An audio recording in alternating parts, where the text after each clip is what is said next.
Chemical reactions क्या होती हैं? वो रिएक्शन जो कि केमिकल्स के बीच में होती है।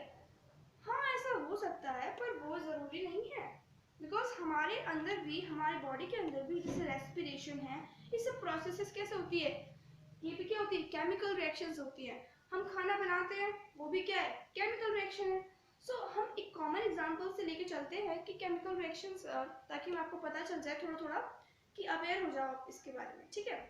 तो केमिकल रिएक्शन से पहले हम पढ़ेंगे केमिकल चेंजेस, कि केमिकल चेंज होता क्या है। केमिकल चेंज क्या होता है? The change in which new substance with different properties formed is known as chemical change. Example, burning of paper. Paper हम बर्न करते हैं तो वो भी क्या है, केमिकल रिएक्शन। और हमें अच्छे से पता होगा, हम छोटी क्लासों से पढ़ रहे हैं कि केमिकल रिएक्शन में क्या होता है, कि कोई केमिकल रिएक्ट करता है, और केमिकल रिएक्ट करने से पहले हमें ये पता होना चाहिए कि जो केमिकल रिएक्शन होती है, केमिकल रिएक्शन, अभी आप जस्ट थोड़ा सा देखो, क्योंकि आपको पता है, अभी मुझे पता है कि अभी थोड़ा सा फॉर्मूला वगैरह एडजस्ट करने में अभी आपको थोड़ा सा प्रॉब्लम होगी, because chemical reaction is nothing but the arrangement of reactants in product. Okay, और जैसे हम एग्जांपल लेते हैं N2 plus O2 give rise to NO, ठीक है। तो N2 plus O2 ये क्या है, रिएक्टेंट। रिएक्टेंट क्या होता है कि जो रिएक्ट करे और प्रोडक्ट बनाए। तो रिएक्टेंट हमेशा लेफ्ट साइड लिखते हैं, और जो प्रोडक्ट होता है केमिकल रिएक्शन का, वो कहाँ लिखते हैं, राइट साइड में। ओके, तो इतनी सी बात आपको याद रखनी है कि रिएक्टेंट हमेशा राइट में होगा, सॉरी लेफ्ट में होगा, एंड प्रोडक्ट हमेशा राइट में होगा। ओके, सो आपने कभी क्लास 9th में थोड़े बहुत आपने देखे होंगे फॉर्मूला, वैलेंसीज, लाइक आपने ऑक्सीजन ये सब पढ़ा होगा थोड़ा थोड़ा, कि ऑक्सीजन, हाइड्रोजन, ऐसे कुछ हीलियम गैसेस वगैरह सब पढ़ी होंगी आपने। तो वो अभी क्या है, थोड़ी ज़रूरी है। इस लेक्चर के बाद मैं आपको एक शीट बना के दूंगी जिसके अंदर सारे फॉर्मूला, सारी उनकी वैलेंसी और सारे जो उनकी नंबर वगैरह है सीरियल वाइज अरेंज होंगे। तो आपको क्या करना है, उसे लर्न करना है, ताकि आपको पता तो चले कि जैसे जो पीरियोडिक टेबल में, अब आप क्लास 10th में आ गए हो तो थोड़ा बहुत पीरियोडिक टेबल का भी पता होना चाहिए, क्योंकि आप जब नेक्स्ट चैप्टर आएगा वो किस पर बेस्ड होगा, नेक्स्ट से नेक्स्ट चैप्टर पीरियोडिक प्रॉपर्टीज के ऊपर, ठीक है। तो वो हमें अच्छे से याद होनी चाहिए। क्लास 9 में पढ़ा था शायद आपने, थोड़ी बहुत नॉलेज चाहिए क्लास 9 की, क्लास 10th के अंदर। तो केमिकल चेंजेस हमने पढ़ लिया था। केमिकल रिएक्शन अब कैसे डिफाइन करें कि केमिकल रिएक्शन क्या क्या होती है। It is the transformation of chemical substances like reactant into the chemical substances like product is known as chemical reaction. जिस रिएक्शन में केमिकल चेंजेस होते हैं उसे हम कह सकते हैं केमिकल रिएक्शन। और एक और डेफिनेशन है, it is the transformation of chemical substances और रिएक्टेंट। इधर से आपको केमिकल सब्सटेंसेस और रिएक्टेंट आपको मैंने बताया था, रिएक्टेंट्स क्या होते हैं, into another chemical substance called product, ठीक है। The substance which take part in chemical reaction, वो substances जो कि chemical reaction में participate करते हैं, क्या करते हैं, participate करते हैं, उन्हें क्या कहते हैं, reactants। ओके, और जो substances product बनाते हैं as a, मतलब reactant के participation के बाद as a product बनाते हैं, जो result होता है chemical reaction का, उसे हम क्या कहते हैं, product। तो रिएक्टेंट एंड प्रोडक्ट के बारे में बेसिक नॉलेज होना बहुत ज़रूरी है, ताकि आपको पता तो चले जब आप केमिकल रिएक्शन कर रहे हो उसमें रिएक्टेंट और प्रोडक्ट में से आप डिफरेंशिएट नहीं कर पाओगे तो फिर केमिकल रिएक्शन का पढ़ना क्या है। तो हमें थोड़ा बहुत पता होना चाहिए कि रिएक्टेंट क्या है, प्रोडक्ट क्या है, इसके बारे में डिफाइन करना हमें आना चाहिए। एज अ बोर्ड लेवल हम पढ़ रहे हैं तो, and the new substance which take part in chemical reaction is termed as reactant. The new substance produced as a result of chemical reaction called product. Okay, जो product मैंने आपको बताया था, प्रोडक्ट कहाँ लिखते हैं, कहाँ लिखते हैं, राइट साइड में, और रिएक्टेंट लेफ्ट साइड में। ओके, और हम इसके एग्जांपल ले सकते हैं। आपकी एनसीईआरटी के अंदर एक्टिविटीज के फॉर्म में दे रखे हैं, बहुत सारी रिएक्शंस हैं, वो एक्टिविटीज की फॉर्म में दे रखी हैं। ओके, जैसे मैग्नीशियम रिबन को बर्न करा, उसके बाद जो जिंक है उसको डाइल्यूट सल्फ्यूरिक एसिड के साथ रिएक्ट करवाया। तो ये इतनी सारी एक्टिविटी आप चाहो तो पढ़ सकते हो, बट इसमें थोड़ा बहुत, मतलब हम कह सकते हैं कि इसका कंक्लूजन सिर्फ छोटा सा है, कि वो आपको केमिकल रिएक्शन करके बताना चाहते हैं, और बताना चाहते हैं कि जो जैसे कि हमने मैग्नीशियम को बर्न करा, ओके, तो मैग्नीशियम को बर्न करने के बाद उसके जो वाइट फ्लेम्स, जब हम बर्न करते हैं बर्नर से तो उसकी वाइट फ्लेम्स प्रोड्यूस होती है, और उसके बाद क्या हो जाता है, वो रिबन ऐश में कन्वर्ट हो जाता है, ऐश में कन्वर्ट हो जाता है। तो उसमें बेसिकली सिर्फ आपको ये बताया गया है कि जो रिएक्शन हुई है उसके अंदर प्रोडक्ट बना है, रिएक्टेंट के बारे में थोड़ी नॉलेज दी है आपको। और एक जो बहुत इम्पोर्टेंट क्वेश्चन है उसमें, वो क्या है कि जो मैग्नीशियम रिबन है हमने उसे बर्न करने से पहले सैंड पेपर से क्यों रब करा। Because this question is asked many times, कि ये क्वेश्चन पूछा जाता है कि मैग्नीशियम रिबन को हम जब भी यूज करते हैं उससे पहले हम उसको सैंड पेपर से रब क्यों करते हैं। सो इसका आंसर ये है क्योंकि मैग्नीशियम रिबन को हम जलाने से पहले रब इसलिए करते हैं क्योंकि उसके ऊपर जो ऑक्साइड्स की लेयर होती है और इम्प्योरिटीज होती है वो रिमूव हो सके। ओके, क्योंकि रिएक्शन के समय जो इम्प्योरिटीज है फिर वो प्रॉब्लम करती है। ओके, रिएक्शन में थोड़ी बहुत डिस्टर्बेंस आ जाती है, इसलिए हम उसे सैंड पेपर से रब करते हैं। ओके, सो ये देखो magnesium ribbon is cleaned before so that layer of oxide or impurities is removed. Okay, so ये आपका डायरेक्ट क्वेश्चन आ सकता है इसके ऊपर कि मैग्नीशियम रिबन को क्यों रब करते हैं, बिकॉज एक्टिविटी अगर आपने पढ़ी है तो उसमें आपको मिल जाएगी सेम चीज। और हमारा फर्स्ट एग्जांपल है magnesium plus oxygen give rise to MgO। जब भी हम मैग्नीशियम रिबन को बर्न करते हैं तो MgO बनता है। अगर आप कहोगे कि आपने मैम दीदी कैसे बनाया, मैग्नीशियम ऑक्साइड कैसे बनाया, इसमें वैलेंसीज क्या है, तो आप क्लास 9 का थोड़ा बेसिक आना चाहिए। ओके, तब आप थोड़ा कुछ कर पाओगे। बाकी डोंट वरी, हम लास्ट में केमिकल रिएक्शंस कैसे देखते हैं, बैलेंस कैसे करते हैं, वो सब हम डिटेल में करेंगे। सो आपके जो NCERT उसमें सेकेंड एक्टिविटी है zinc plus dilute H2SO4।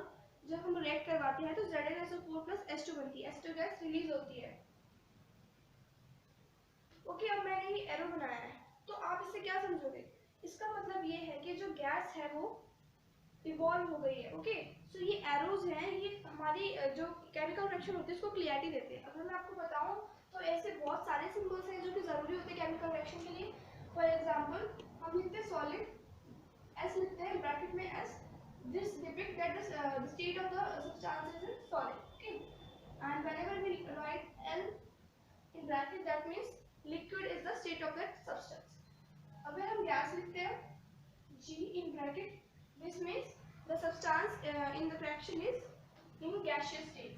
Okay, so अगर मैं aqueous लिखूं AQ in bracket, this means that the state of matter, the state of substance is aqueous. Okay, aqueous है, उसमें थोड़ा liquid present है, थोड़ा water present है। dilute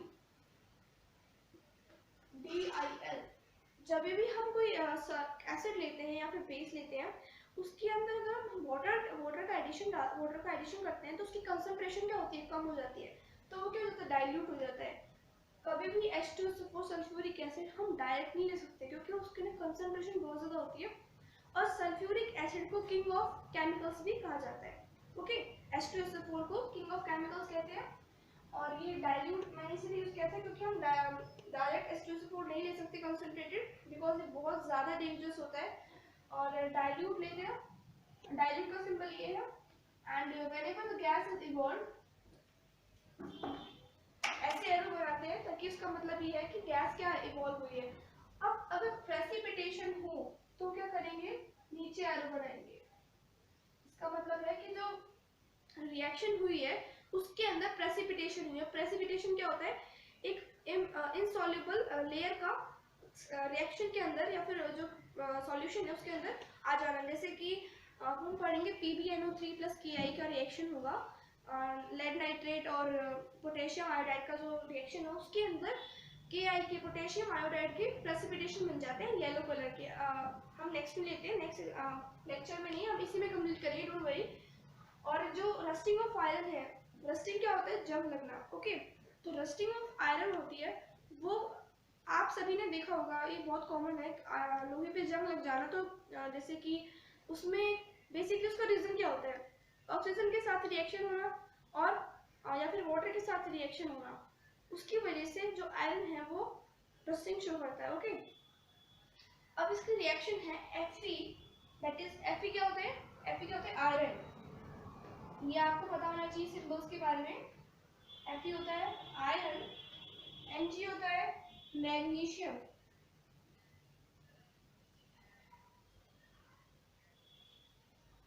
Zn होता है जिंक, H2SO4 होता है सल्फ्यूरिक एसिड,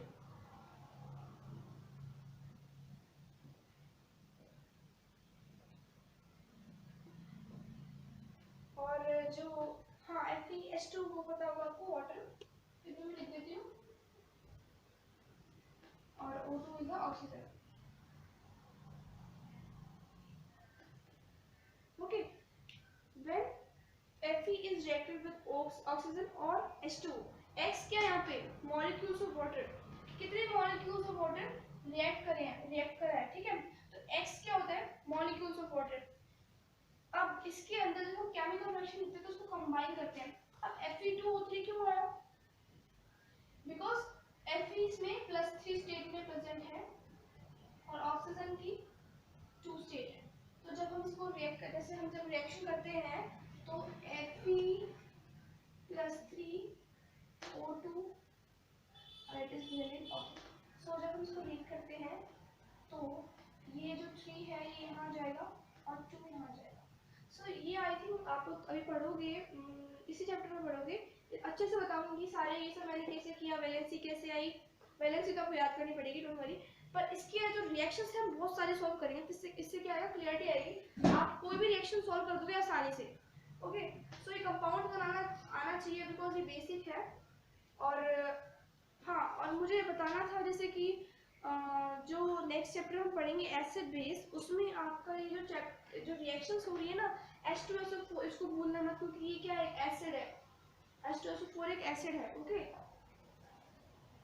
आपको जो कंपाउंड उनके बारे में थोड़ी नॉलेज होनी चाहिए, ऐसा नहीं कि पढ़ के छोड़ दिया कंपाउंड को, ठीक है, क्योंकि ये रिपीट होते हैं फिर आपको याद होना चाहिए। जैसे ये रिएक्शन मैं बता रही थी आपको PbNO3 वाली, ये मैंने ब्रैकेट में लिखी है क्योंकि थोड़ा स्पेस नहीं था यहाँ पे। PbNO3 और ट्वाइस प्लस पोटेशियम आयोडाइड। अब K क्या है पोटेशियम, I क्या है आयोडीन। तो जब इसको जब एक पोटेशियम के साथ रिएक्ट करो तो आयोडाइड बन जाएगा। ओके, PbI2 ये क्या हुआ, बेसिकली ये रिएक्शन डबल डिस्प्लेसमेंट रिएक्शन है और इसके अंदर जो Ki है, सॉरी KO3 है, ये येलो प्रेसिपिटेट लगाएगा, प्रेसिपिटेट। तो मैं इसको ऐसे रिप्रेजेंट कर दूं डाउन एरो से, समझ जाओगे आप। ओके, येलो प्रेसिपिटेशन हुई है तो मैंने डाउन एरो रिप्रेजेंट किया है। ओके, अगर ये गैस इवॉल्व होती तो मैं अपसाइड एरो प्रेजेंट करती। तो ये था कुछ बेसिक नॉलेज और आपका फर्स्ट लेक्चर।